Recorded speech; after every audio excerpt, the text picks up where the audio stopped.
অসম জাতীয় বিদ্যালয় শিক্ষা সংসদ নুনমাটিয়ে যোৱা বছৰৰ পৰা বিকন নামেৰে কোচিং ইনষ্টিটিউট আৰম্ভ কৰিছিলে আৰু সেই কোচিং ইনষ্টিটিউটৰ মানে আধাৰত গোটেই অসমত জাতীয় বিদ্যালয়ৰ ছাত্ৰ ছাত্ৰীসকলে দশম শ্ৰেণী পাছ কৰাৰ পিছত যে কি বিভাগ ল'ব বা তেওঁলোকৰ ভৱিষ্যত জীৱনত মানে কি বিষয় লৈ পঢ়া শুনা কৰিলে তেওঁলোকে হীনমন্যতাত ভুগিব নালাগে বা জীৱনত উন্নতি কৰিব পাৰে তাৰ কাৰণে আমি কেৰিয়াৰ কাউন্সেলিং দীনেশ লাহোটি নামৰ এজন ইণ্টাৰনেশ্যনেল কেৰিয়াৰ কাউন্সিলাৰৰ সহায়ত আমি গোটেই অসমত প্ৰতিখন জিলাতে জাতীয় বিদ্যালয়ৰ দশম শ্ৰেণীৰ ছাত্ৰ ছাত্ৰীসকলক এই কাউন্সেলিংটো দিয়াৰ ব্যৱস্থা কৰিছোঁ আৰু সেই অনুসৰি আমি আজি মৰিগাঁও জিলা সমন্বয়ৰক্ষী সমিতিৰ সহযোগিতাত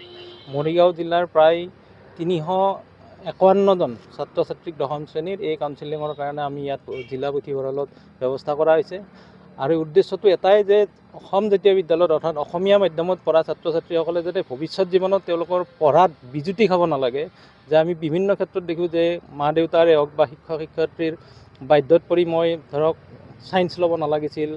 বা মই ডক্টৰৰ কাৰণে এইম কৰিব নালাগিছিল কিন্তু মোৰ এইম আছিল ধৰক মই এজন চিত্ৰশিল্পী হ'ব ভাল পাইছিলোঁ বা মই এনেকুৱা শিক্ষক লাইনত যাব বিচাৰিছিলোঁ কিন্তু এই অভিভাৱকসকল বা বিভিন্ন আলহী বঙহীৰ মানে বাধ্যতাত এটা বিশেষ লাইনত পঢ়ি যায় কিন্তু কিছুদিন পিছত সেই লাইনটো তেওঁলোকে ল'ব নোৱাৰে তাৰ ফলত হীনমন্যতাত ভোগে বা বিভিন্ন ধৰণৰ আপোনালোকে গমে পাইছে বিভিন্ন বেয়া পন্থাও ছাত্ৰ ছাত্ৰীসকলে ল'ব লগা হয় গতিকে আমাৰ উদ্দেশ্য হ'ল যে আমাৰ ছাত্ৰ ছাত্ৰী অসমীয়া মিডিয়ামত পঢ়া ছাত্ৰ ছাত্ৰীসকলে অসম জাতীয় বিদ্যালয়ত পঢ়া ছাত্ৰ ছাত্ৰীসকলে যাতে ভৱিষ্যতে এটা সুপন্থা লৈ পেলাই সুদিশ যে উচ্চ শিক্ষাৰ কাৰণে বা উচ্চ শিক্ষাটোতকৈ ডাঙৰ কথা মই জীৱিকা আমি যে এনেটো এটা বিষয় পঢ়ি থাকিলেই নহ'ব যদি তাৰ পৰা মই জীৱিকাৰ সন্ধান নাপাওঁ গতিকে সেই সকলো কথা সামৰি আমি ছাত্ৰ ছাত্ৰীসকলক আশা পূৰণৰ কাৰণে আমি কেৰিয়াৰ কাউন্সেলিং এটা সকলো ডিষ্ট্ৰিক্টতে কৰি আছোঁ আৰু আনহাতে আমাৰ এই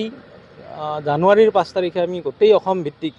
এটা বৃত্তি প্ৰতিযোগিতা পাতিছোঁ অকল ইয়াত অসম জাতীয় বিদ্যালয়ৰ অৰ্থাৎ জাতীয় বিদ্যালয়ৰ অধীনত ছাত্ৰ ছাত্ৰীসকলে দিব পাৰিব তৃতীয় শ্ৰেণীৰ পৰা দশম শ্ৰেণীলৈ আৰু তাত আমি দশম শ্ৰেণীৰ ক্ষেত্ৰত বিশেষকৈ এটা বেছ নামৰ পৰীক্ষা পাতিছোঁ সেইটো স্কলাৰশ্বিপ টেষ্টে লগতে অসম জাতীয় বিদ্যালয়ত মানে নীট বা জেই বা আন বিষয়ত ভৱিষ্যতে পঢ়াৰ বাবে এটা কোচিং ইনষ্টিটিউট আছে তাতে আমি এই পৰীক্ষাটোৰ জৰিয়তে বিভিন্ন স্কলাৰশ্বিপ দি অৰ্থাৎ ৰেহাই দি আমি ছাত্ৰ ছাত্ৰীসকলক আমাৰ বিদ্যালয়ত পঢ়াৰ সুবিধাৰ কাৰণে গোটেই অসমত 5 তাৰিখে এটা পৰীক্ষা পতা হ'ব আৰু তাত আমি সকলোৰে সহযোগিতাও বিচাৰিছোঁ আৰু আপোনালোকৰ চেনেলৰ যোগেদিও আমি এই কথাটো প্ৰচাৰ কৰিবলৈ অনুৰোধ জনাইছোঁ যে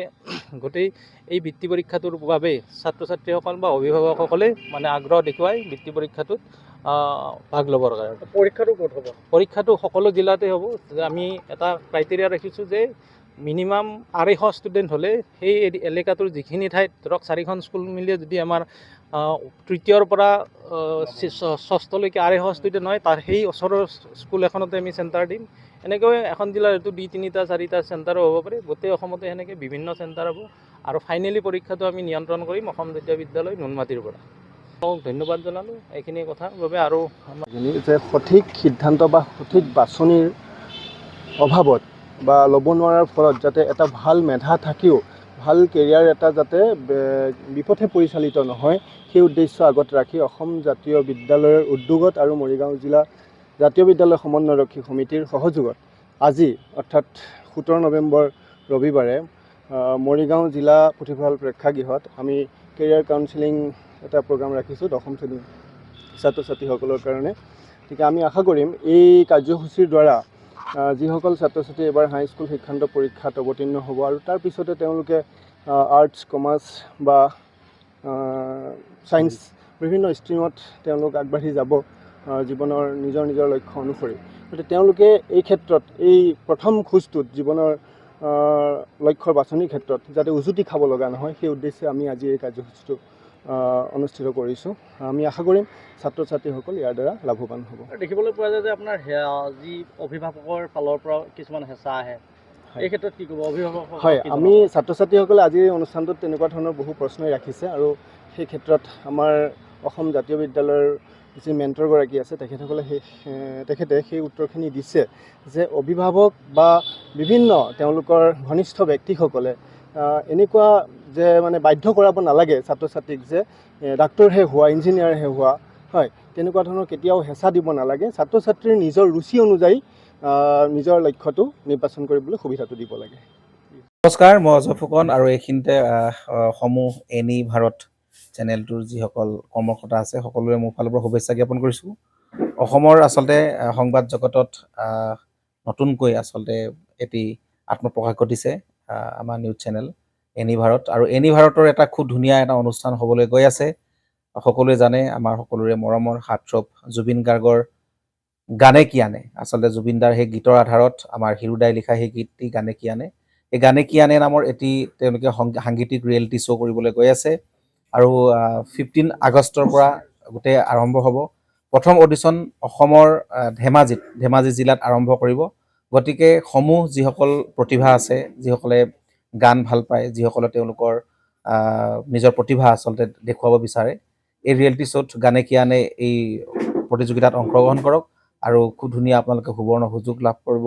লগতে ইয়াতে পুৰস্কাৰ আছেই বিভিন্ন ধৰণৰ উপহাৰো আপোনালোকে লাভ কৰিব আৰু লগতে এগৰাকী প্ৰতিষ্ঠিত আচলতে এগৰাকী শিল্পী হিচাপে অসমৰ সাংস্কৃতিক জগতত আপোনালোক প্ৰতিষ্ঠা লাভ কৰিব গতিকে গোটেই অনুষ্ঠানটোলৈ মোৰ ফালৰ পৰা শুভকামনা থাকিল আৰু লগতে এই অনুষ্ঠানটোত আপোনালোকে অংশগ্ৰহণ কৰিব আমিও আছোঁ আৰু সকলোকে আমি লগ পাম ধন্যবাদ